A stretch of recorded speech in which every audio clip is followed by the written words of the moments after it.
Você sabia que existem abordagens cristãs que oferecem respostas às ideologias políticas? Elas não apenas rejeitam as narrativas reducionistas das ideologias seculares, mas também reconhecem a complexidade da sociedade de uma forma que reflete a soberania de Deus. Nesse vídeo, vamos explorar duas dessas abordagens. Uma delas desenvolvida no pensamento católico romano e a outra que vem da tradição reformada. Essas visões não são apenas teóricas, mas oferecem orientações práticas para uma vida política e social coerente com os valores cristãos. Fique comigo, porque este tema vai ampliar a sua visão sobre a relação dos cristãos com a política.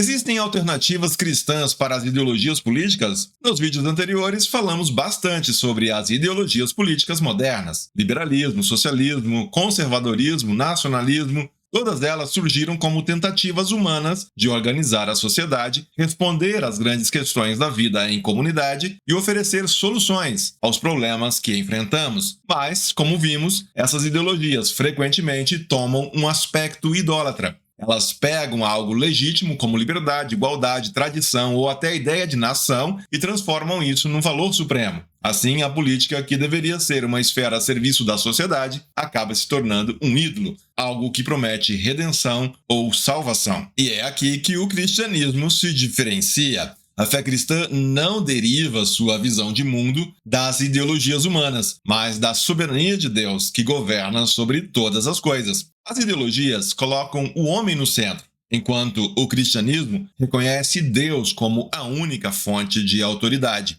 Nesse vídeo apresentaremos brevemente duas alternativas cristãs às ideologias políticas. A primeira delas, elaborada a partir da tradição católica, e a segunda, a partir da tradição reformada. Vamos começar pelo princípio da subsidiariedade. O que seria a subsidiariedade? A doutrina social católica nos oferece esse princípio, que começou a ser formalizado com o Papa Leão XIII, especialmente na famosa encíclica Rerum Novarum, publicada em 1891. A ideia central é simples, mas poderosa. As decisões e ações devem ser tomadas no nível mais próximo possível das pessoas, ou seja, por comunidades menores, como famílias ou associações locais. Apenas quando essas esferas não conseguem resolver um problema, o Estado ou uma autoridade superior deve intervir, mas de forma temporária e limitada. Por exemplo, imagine uma situação em que uma comunidade local organiza um mutirão para construir uma praça. Essa ação reflete o princípio da subsidiariedade. O problema é resolvido na esfera mais próxima e eficiente, sem a necessidade de uma intervenção estatal maior. O Estado só deveria atuar caso a comunidade local não tivesse condições de realizar a tarefa por conta própria. Jacques Maritain, filósofo católico influente, expandiu essa ideia destacando a distinção entre Estado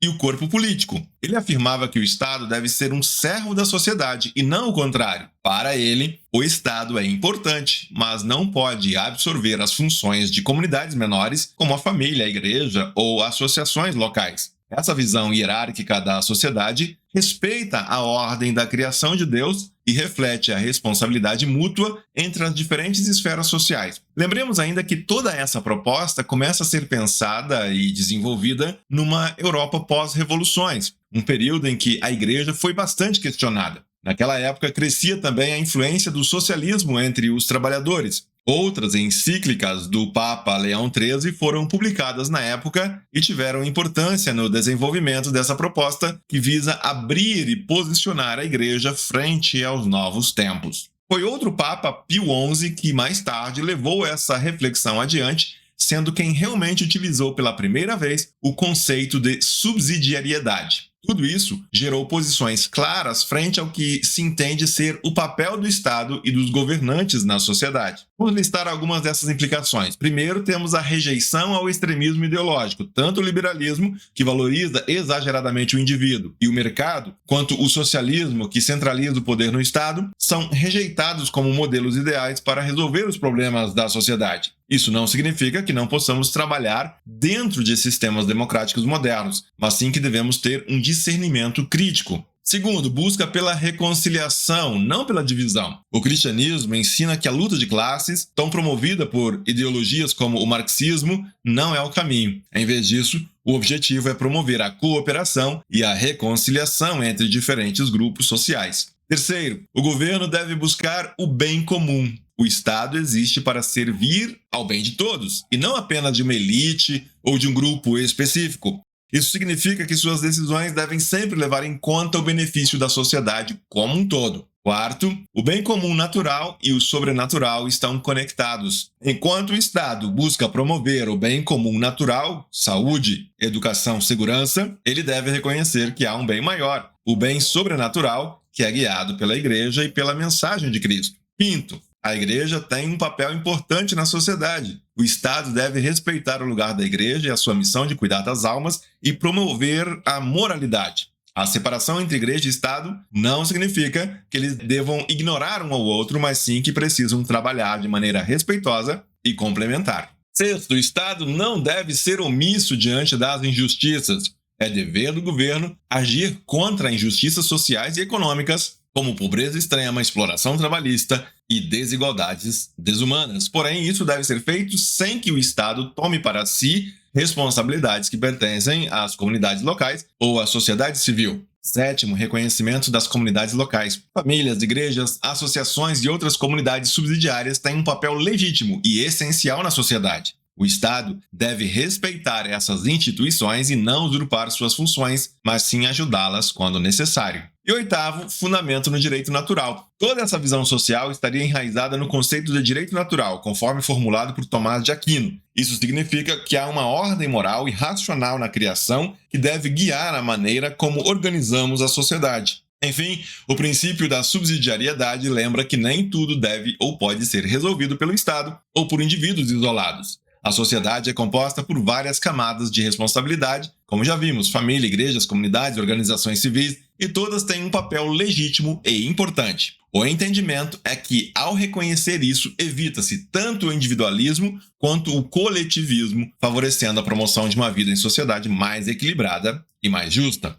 Trata-se, portanto, de uma abordagem que valoriza a dignidade humana, buscando respeitar o que se compreende por ordem criada de Deus. Em um mundo cheio de ideologias que tendem a centralizar o poder ou fragmentar a sociedade, o princípio da subsidiariedade procura oferecer um caminho mais alinhado com os valores cristãos. Um pensador importante para o desenvolvimento dessa tradição católica romana de doutrina social foi um francês chamado Jacques Maritain, já no século XX. Maritain, inclusive, foi um dos arquitetos da Declaração Universal dos Direitos Humanos. Se você deseja ler mais sobre o assunto e conhecer a obra de Maritain, deixei um link abaixo na descrição. Aqueles que desejam se aprofundar devem saber que o conceito de subsidiariedade tem sua fundamentação na filosofia tomista e, por sua vez, aristotélica, considerando que Tomás de Aquino se utiliza bastante da filosofia do grego Aristóteles. O autor David Koyzis, em sua obra que trata das ideologias políticas, também faz uma breve apresentação desse princípio. Ali ele concluiu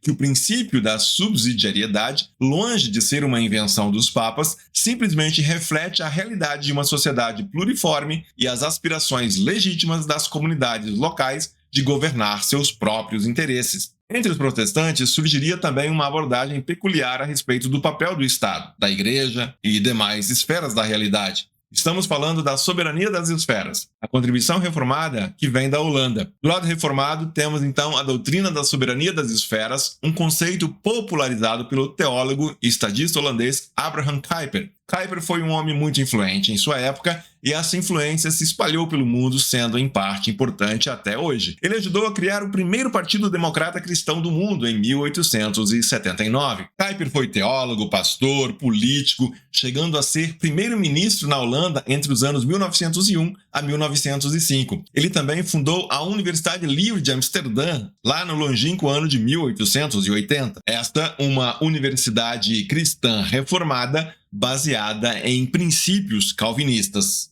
Partindo então da vertente calvinista do protestantismo, a abordagem que queremos demonstrar aqui remonta ao próprio João Calvino, porém vindo a desenvolver-se mais com Johannes Althusius. Aos mais interessados, é preciso mergulhar nas Institutas de Calvino, especialmente onde ele tratou do ofício do magistrado civil. E quanto a Althusius, temos a obra Política, de 1603. David Coyes lembra que os países historicamente influenciados pelo calvinismo, como por exemplo a Suíça, a Holanda, a Escócia, Inglaterra, os Estados Unidos, foram os primeiros a se tornarem repúblicas ou monarquias constitucionais. Tal fato reforçaria uma tendência republicana do calvinismo. Quando buscamos pelas origens de uma teoria política caracteristicamente reformada, inevitavelmente chegaremos à Holanda do século XIX. Há todo um contexto de secularização em curso naquela época, um contexto pós-revoluções, de influência do iluminismo, que contribui para que homens como Guillaume Groen van Prinsterer e Abraham Kuyper desenvolvam as suas teorias. Em se tratando de Abraham Kuyper, é importante destacar que, embora tenha começado como teólogo e pastor, ele não se contentou em definir a fé cristã somente em termos de teologia e igreja, mas expandiu seu pensamento, as suas propostas, encarando-a como uma abrangente visão de mundo e vida. Com isso, David Coyes salienta que para os seguidores de Kuyper na Holanda, ser reformado significava assumir um compromisso com o desenvolvimento e a aplicação prática de uma cosmovisão marcadamente cristã que incluía a política e outras áreas culturais e sociais. Nota-se, portanto, um posicionamento que extrapola aquela visão mais igrejeira, focada em doutrinas e busca por ortodoxia confessional. Um marco importante na trajetória política de Kuyper foi sua luta por expandir o direito ao voto, incluindo as pessoas mais humildes. Havia, na época, grupos aristocráticos que eram contrárias às intenções de Kuyper de integrar as classes baixas ao corpo político holandês. Kuyper foi importante na elaboração e desenvolvimento de conceitos que viriam a ser importantes na filosofia reformacional. Conceitos como o da antítese, da graça comum e da soberania em sua própria esfera. Kuyper afirmou que Deus é o soberano de toda a criação e cada esfera da vida, seja a família, a igreja, o Estado, o trabalho, a educação, possui autoridade diretamente concedida por ele. Nenhuma dessas esferas pode invadir a autoridade da outra. Por exemplo, a igreja possui autoridade para pregar o evangelho, mas não deve controlar o Estado. Da mesma forma, o Estado não pode interferir na educação cristã ou na prática religiosa, a menos que seja para proteger direitos fundamentais. Cada esfera possui sua função específica e deve operar dentro dos limites estabelecidos por Deus. Para Kuyper, nem o Estado, nem o povo é a fonte última de soberania. Se fôssemos aprofundar as implicações da soberania das esferas, teríamos que destacar pelo menos 3. Primeiro, a soberania suprema pertence somente a Deus. Isso significa que nenhuma instituição, seja ela o Estado, a família, a igreja ou qualquer outra, pode assumir o lugar de Deus. Deus é a fonte última de toda autoridade e, portanto, o único absoluto. Segundo, toda autoridade terrena é limitada e está subordinada à soberania de Deus. Nenhuma esfera da sociedade, seja o governo, o mercado, a educação ou a ciência, tem autoridade absoluta. Cada uma tem limites definidos pelo propósito que Deus lhes deu. Por exemplo, o Estado deve cuidar da justiça e da ordem pública, mas não deve invadir o papel da igreja ou da família. Essa distinção é fundamental para evitar abusos de poder. Terceiro, não existe nenhum centro de autoridade humana que governe sobre todas as outras esferas. Diferente do que algumas ideologias pregam, não há uma esfera que seja superior e que controle todas as outras. Nem o Estado, nem a igreja, nem o mercado têm o direito de dominar tudo. Cada esfera tem sua função própria e o equilíbrio entre elas é essencial para que a sociedade funcione de forma justa e saudável. A abordagem da soberania das esferas é instigante e se você deseja saber mais, deixaremos algumas dicas de leitura aqui embaixo na descrição do vídeo, dá uma conferida lá depois. Diferentemente do princípio hierárquico da subsidiariedade católica, a soberania das esferas enxerga cada área como igualmente importante e autônoma. Toda essa empreitada, iniciada por Kuyper, seria desenvolvida em seus aspectos teóricos de forma mais sofisticada por outro holandês, Herman Dooyeweerd, que viveu entre 1894 e 1977. Ele estudou direito na Universidade Livre de Amsterdã, fundada por Kuyper, e depois foi professor naquela instituição por muitos anos. Entre as principais contribuições filosóficas de Dovert, David Koyzis destaca duas. Primeiro, a tese de que todo pensamento teórico tem uma base religiosa. Não existe essa história de neutralidade. Koyzis resume isso com as seguintes palavras: qualquer teorização que se pretenda religiosamente neutra, por se apoiar seja em uma suposta faculdade racional universal da pessoa, seja na pretensa natureza objetiva dos fenômenos à nossa volta, deve ser desmascarada. Não passa de um construto epistemologicamente ingênuo que ignora seu próprio ponto de partida dogmático.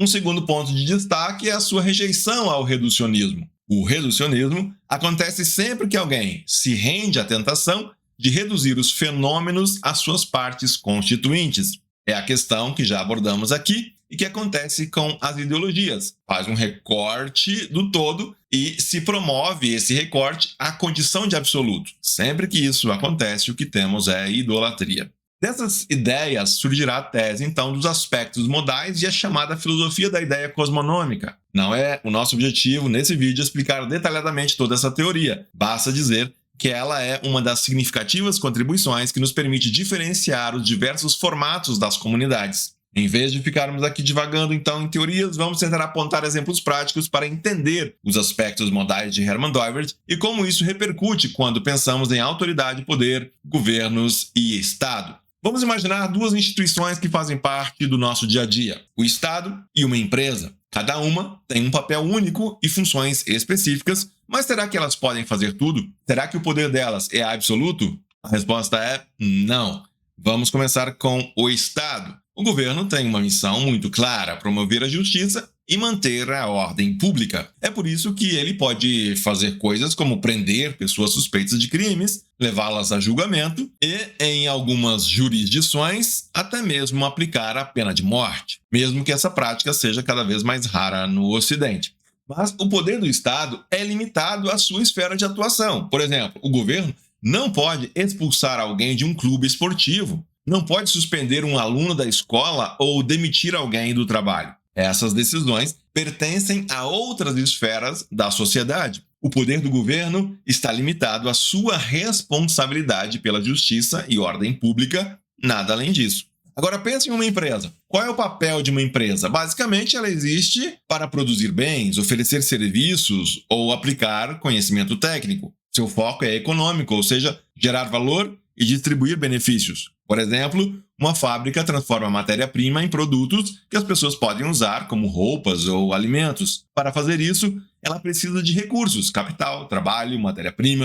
No entanto, mesmo sendo um lugar de trabalho, a empresa não tem autoridade para decidir coisas fora de sua função econômica. Ela não pode, por exemplo, mandar alguém para a prisão ou aplicar uma multa. Essas decisões pertencem ao Estado. E quanto à família? A família é bem diferente de uma empresa e diferente também de um Estado. Ela não tem como propósito a economia. O papel da família é o quê? É promover o cuidado, o amor, o crescimento pessoal de seus membros. É por isso que as decisões econômicas de uma empresa ou as sanções do Estado não se aplicam aqui. A família não funciona como um mercado nem como uma corte de justiça. Cada esfera da sociedade tem um propósito único e um modo de operação específico. O Estado está relacionado à justiça, a empresa à economia e a família às relações humanas. Quando cada instituição entende e respeita seus limites, a sociedade funciona de forma mais equilibrada. Mas quando uma esfera tenta dominar outra, por exemplo, o Estado querendo controlar tudo ou uma empresa explorando trabalhadores de forma desumana, isso cria desequilíbrios e injustiças. Essa é a ideia central de Dovert. Cada esfera tem sua função, seu campo de atuação e nenhuma deve se sobrepor às outras. Entender isso é fundamental para viver em uma sociedade saudável e alinhada com os princípios cristãos. Se nos exemplos que nós citamos aqui consideramos 3 aspectos irredutíveis da realidade, para Dovert haveria pelo menos 15 aspectos a serem observados. Enfim, tudo isso visa contribuir para uma correta compreensão da sociedade e dos papéis das instituições que, no que diz respeito ao Estado, compreende corretamente que o papel ou a missão desse Estado consiste em promover a justiça no mundo. Daí alguém pode levantar a pergunta que faz retomar toda a questão das ideologias e dos partidos políticos. Qual justiça? Para finalizar essa apresentação, como ficaria se fôssemos comparar o princípio da subsidiariedade com a ideia das esferas de soberania? Embora tanto a subsidiariedade quanto a soberania das esferas reconheçam a soberania final de Deus, elas possuem diferenças significativas. A primeira delas tem a ver com a questão hierarquia versus não hierarquia. A subsidiariedade opera dentro de uma estrutura hierárquica, onde o Estado é visto como superior às outras comunidades em termos organizacionais. Já a soberania das esferas é mais horizontal, enfatizando a autonomia de cada esfera.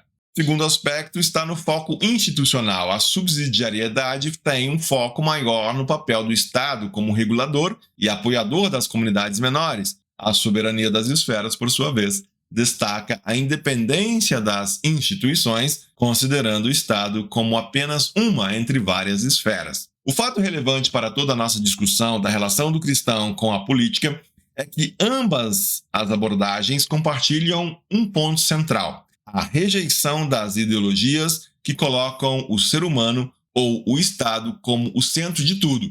No coração dessas doutrinas está a confissão de que Deus é soberano sobre todas as coisas. Isso nos leva a avaliar nossas ações políticas e sociais à luz do Evangelho. Por exemplo, enquanto as ideologias tendem a idolatrar o progresso, o mercado ou até mesmo a igualdade, as abordagens cristãs nos lembram que a verdadeira justiça e paz só podem ser encontradas em Cristo. Isso não significa que devemos nos retirar do mundo político, mas que nossa participação deve refletir os valores do reino de Deus. Essa tarefa envolve um esforço por parte de cada cristão para compreender sua vocação e participação nesse mundo. Nesse sentido, como essas visões podem influenciar nossa vida prática? Agora que entendemos o princípio da subsidiariedade e a soberania das esferas, a pergunta que fica é: como isso se aplica ao nosso dia a dia? Afinal, esses conceitos não foram feitos apenas para teorias abstratas. Eles devem moldar nossas ações como cristãos na sociedade. Vamos explorar 3 áreas bem práticas. Primeiro, discernimento político. Como cidadãos cristãos, temos responsabilidade de avaliar se as políticas públicas respeitam a autonomia das esferas sociais ou se concentram poder excessivo no Estado. Uma política que centraliza todo o controle educacional, por exemplo, nas mãos do governo, pode enfraquecer a participação das famílias e comunidades locais no processo educacional. Como cristãos, devemos defender a liberdade das famílias e instituições educacionais para agir com responsabilidade nessa área. Mais do que votar, nossa cidadania exige fiscalizar e cobrar nossos representantes eleitos. Isso significa acompanhar o trabalho dos políticos, questionar decisões e participar de consultas públicas sempre que possível. Uma segunda frente é o engajamento local. Frequentemente limitamos nosso papel cívico a reclamar nas redes sociais ou simplesmente votar de tempos em tempos. Mas o fortalecimento das comunidades locais é essencial para refletir os valores cristãos. Aqui estão algumas formas práticas de fazer isso.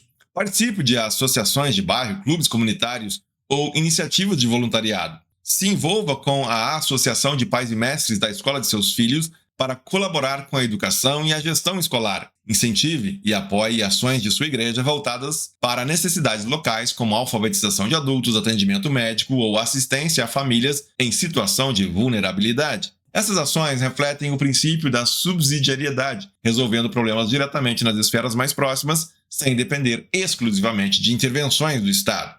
Uma terceira frente é o próprio testemunho cristão. Ser cristão em uma sociedade plural não significa apenas acreditar em Jesus. Significa que, a partir dessa fé, podemos defender os valores do reino de Deus em todas as esferas. Isso inclui lutar contra injustiças no seu local de trabalho ou estudo. Não seja conivente com favoritismo, nepotismo ou corrupção. Ser honesto e ético no trato com outras pessoas, sejam clientes, colegas ou chefes. Defender os mais fracos e vulneráveis, mostrando por meio de suas ações que a justiça e o amor de Deus não se limitam ao domingo na igreja, mas moldam sua vida inteira. Esperamos que você tenha compreendido que, a partir de Deus e de sua criação diversificada e plural, cabe a nós, em nossa limitação humana, sermos menos apressados em assumir posições, que possamos refletir mais, analisar mais, escutarmos mais, sejamos mais humildes e mais abertos ao aprendizado. O único absoluto é Deus. Em Jesus é que está a verdade e a vida. Se esse conteúdo foi útil para você, deixe o seu like, compartilhe com seus amigos e inscreva-se no nosso canal. Vamos juntos construir uma sociedade que reflita a sabedoria e a justiça de Deus. Que Deus abençoe você e seja você uma bênção.